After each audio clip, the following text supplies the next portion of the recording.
Čo si všetko v projekte robil? Píšem o ňom, koľko vážia, aké sú veľké a ako rýchlo behá. Dávam obrázky do PowerPoint.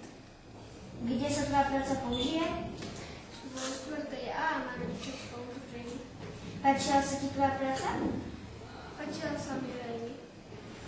Kto ti pomáha s projektom? Pán učiteľ a vedec 1. Ohodnoť sa, myslím svoju prácu na celom projekte. Myslím si, že páčila sa mi veľmi a neurobil som by som niečo iné. Tvoja funkcia v projekte? Moja funkcia je kresliť plakát. Čo si všetko v projekte robila? Robila som v projekte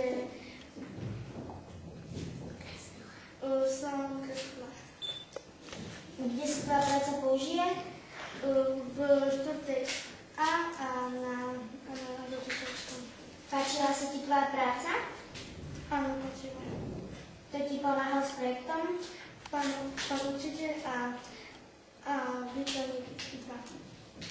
Ohodnoť sa, myslím svoju prácu na celom projekte. Myslím si, že som urobila dobre. Je tvoja funkcia v projekte? Spievala som. Čo si všetko v projekte robila? Spievala som. Kde sa tvoja práca použije? V 4. A na rodičovskom. Páčila sa ti tvoja práca? Páčila sa mi. Kto ti pomáhal s projektom? Hudobníci a ja som spievala. Ohodnoť sa, myslím svoju prácu na celom projekte. Páčila sa mi a si myslím, že som spievala sama.